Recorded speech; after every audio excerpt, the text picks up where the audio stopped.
My name is not important, nor is my birth date or address.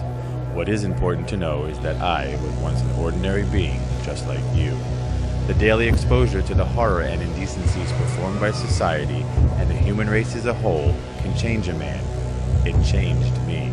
The intrusive rise of world war, poverty, murder, crime, and economic devastation have all somehow twisted the human condition beyond recognition, beyond repair.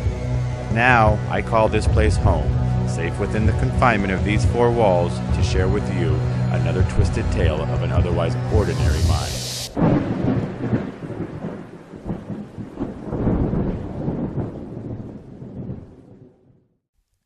It was Christmas Eve in the Pocono Mountains of Pennsylvania, and the first nor'easter of the winter season had started to descend on the otherwise stagnant town of Haven Ridge.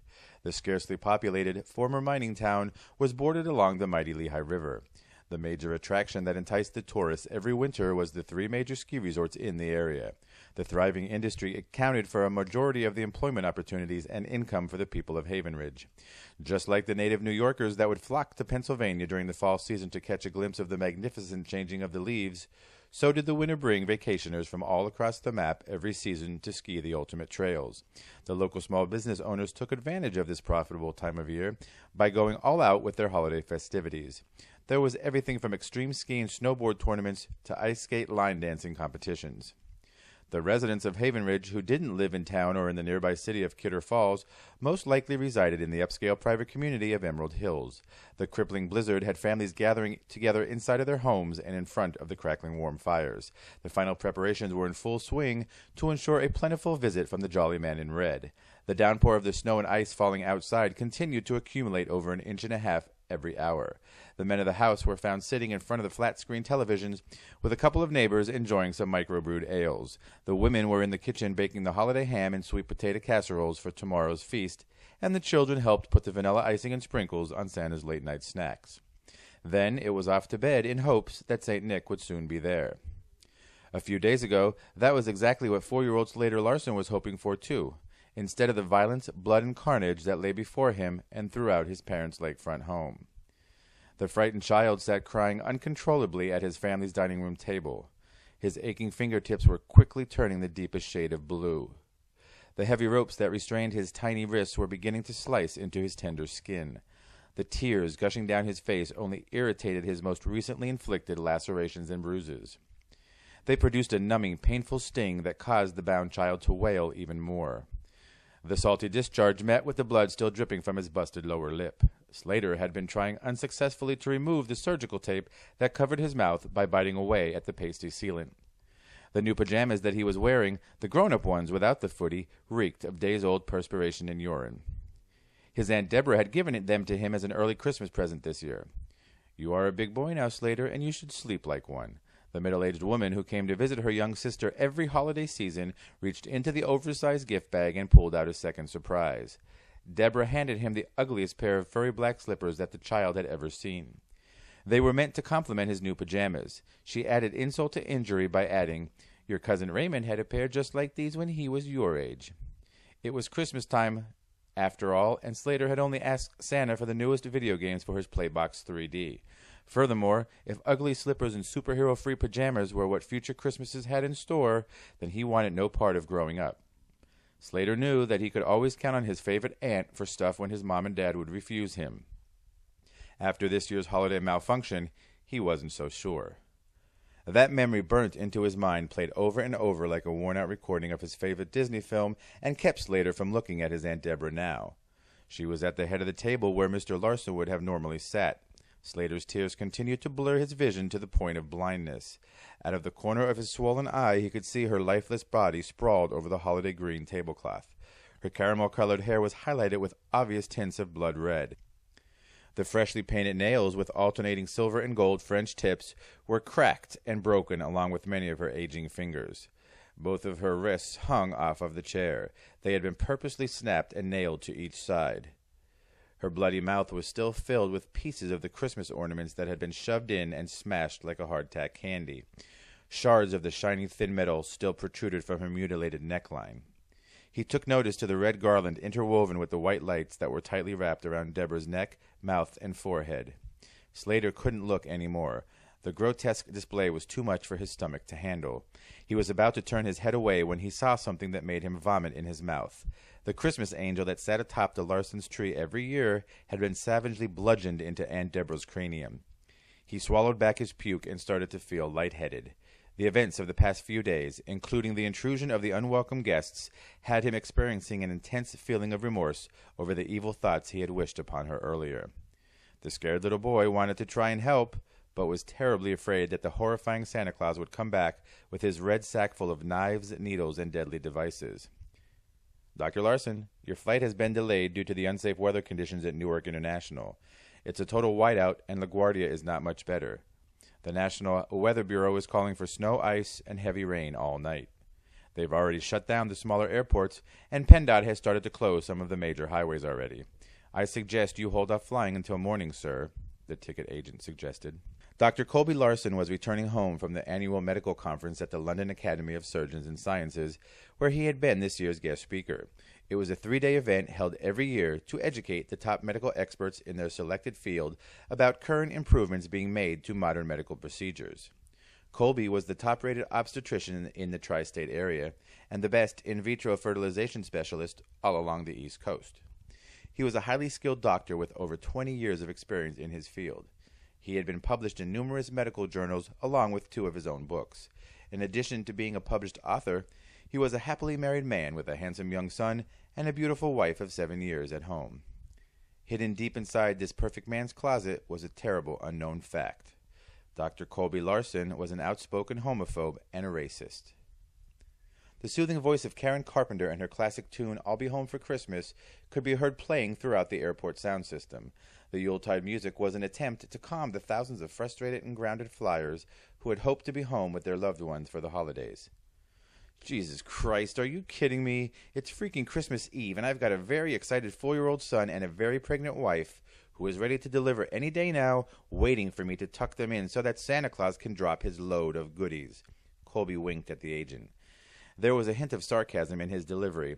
Now, please, he glanced at the agent's name tag and continued, Leonard, show me some of this British hospitality that I've heard so much about, and get me home in time for Christmas. Leonard Rawlington III pounded at his computer keyboard. He'd only been with the airline just under a month, and only 60 more days left before the probationary period ended. The young Brit glared into Colby's eyes, with harsh words on the tip of his tongue, and answered, Yes, Mr. Lawson. Why don't you have a seat? Let me see what I can find for you. He smiled. Colby obliged and wedged himself between an old woman who was dressed in a stinky gray sweater and baggy slacks. Her perfume radiated an ungodly odor. The fragrance had a distinct scent that crossed somewhere between Lady Stetson and tender victuals. She was paging through her collectible photo album of the royal wedding. It looked like nothing more than an overpriced piece of crap that had been splattered with snapshots of Prince William and Kate Middleton. To his right was a tall Afro-American man. He was well dressed in a black suit and tie. Colby found it quite odd that the man was handcuffed to another young man. Their cuffed hands were hidden underneath a brown raincoat that was still wet from the rain outside. When is your wife due? The tall man asked. Colby turned toward him and answered, My wife Abigail is due any time within the next 2 weeks. I knew I shouldn't have taken this trip. It was the wrong time of the year for this shit. He took notice to the name tag on the jacket lapel and then glanced over at the other man in the orange jumper attached to the handcuffs. My name is Reggie Washington, Federal Air Marshal, Department of the FBI, and I am transporting this prisoner from San Quentin back to the British government for sentencing, he said. The young prisoner with the shaved head and the angry disposition was merely a teenager.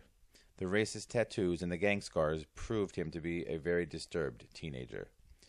It seemed that Kenyon here has a problem with anger management and racism. He raped and tortured 2 sisters from Derbyshire. The sick son of a bitch cut out their pre-adolescent vaginas and then burned their bodies beyond recognition. Only the dumb prick never stopped to think that using the fireplace in his parents' living room might attract unwanted attention, he finished.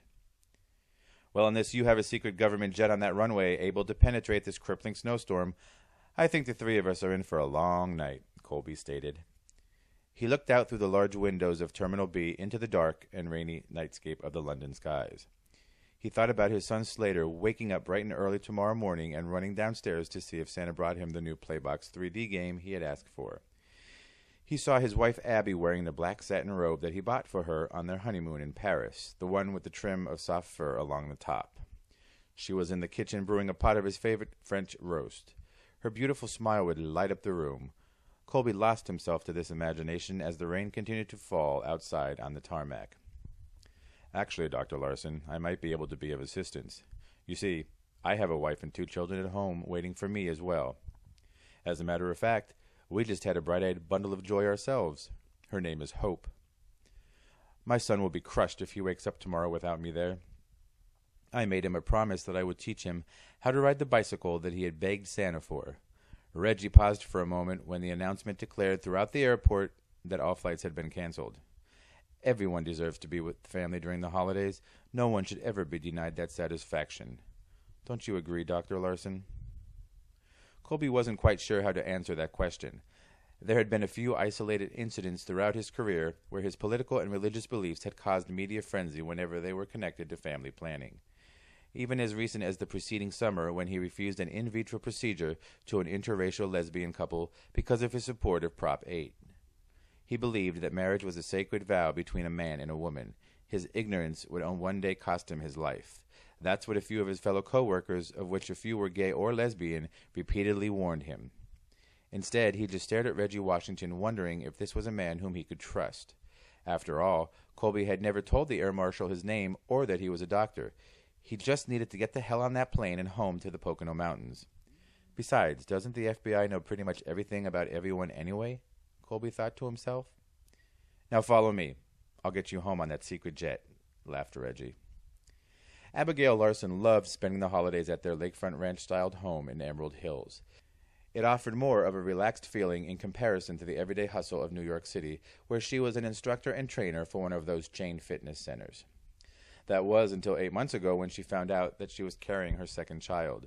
The added weight to both her face and her figure in no way diluted the natural beauty of the blonde-haired, blue-eyed woman. Abby, as she preferred to be called, was placing the dirty dishes, complete with pizza stains and buffalo sauce, into the sink when she heard her son screaming in his bedroom. "Mommy, Mommy," was all she could hear echoing as she raced down the hallway. Abby threw open the bedroom door and saw her son Slater huddled on his bed. His knees were tucked to his head and he was shaking. The television set was channeled to the local news. She often regretted the day that her husband Colby taught their son how to use the remote control. He had changed the channel from the Cartoon Network to a local news report showing Santa Claus being admitted to the Pocono Mountain Medical Center on a gurney covered in white sheets splattered with blood. "Santa Claus is dead, Mommy. He's dead," the boy exclaimed. Abby wallowed herself over to the bedside and took Slater to her bosom. "Oh, honey, Santa is not dead. That's just one of his helpers who probably got hurt while playing some reindeer games with Rudolph and the gang."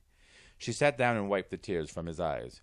"You get some sleep now, and things will be much better in the morning. We will finish putting the decorations on the Christmas tree. And how about we bake some of your favorite cookies, the peanut butter ones with the chocolate kisses in the middle? We will have a big surprise waiting for your daddy when he comes home."